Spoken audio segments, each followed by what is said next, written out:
nagsasamantayan at mag-uumaga na, baka mauna na kami ni Angela. Baka hindi na makakanta yun. Kumakanta yan. Nagsasalita pa nga eh. Nahiya lang siguro sa'yo. Alam mo, hindi lahat na nakakaligtas sa ipo-ipo ay mapalad. Kung ikaw, nakakarinig ka ng mga boss galing sa mga isda, alam mo, maswerte ka pa eh. Yun na lang isipin mo. Yan lang ang nakuha mo. Maniwala. Eh, di ba may sasabihin ka? Oo, meron nga eh. Pues eh, bukas mo na lang din sabihin. Eh, baka sakaling bukas, papaniwala na rin kita. Siya eh, gabi na. Mauna ka na.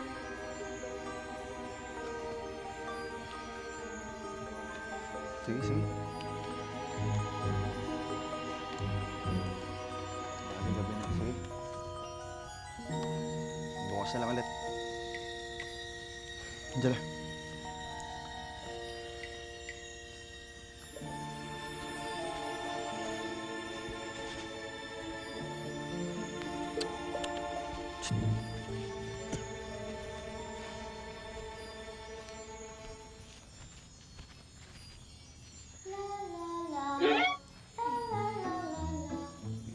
Ngayon, kakanta-kanta ka na, ha?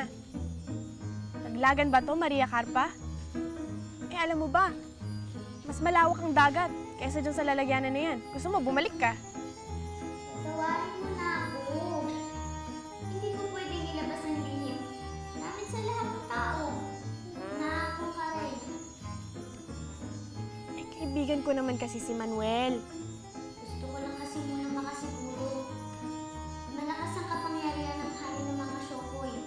At kaya niyong magbago ng anyo. Sige na, hayaan mo. Bukas, malalaman niya rin na hindi ka nagsisinungaling.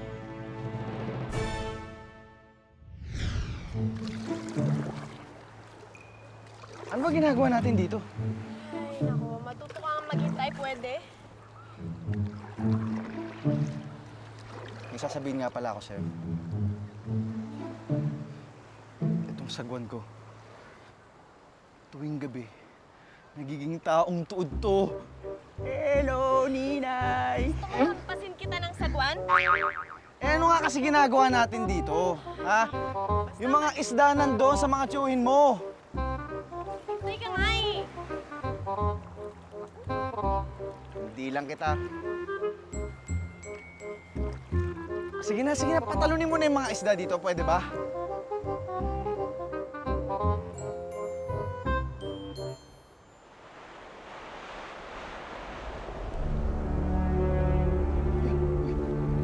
Ano nangyayari?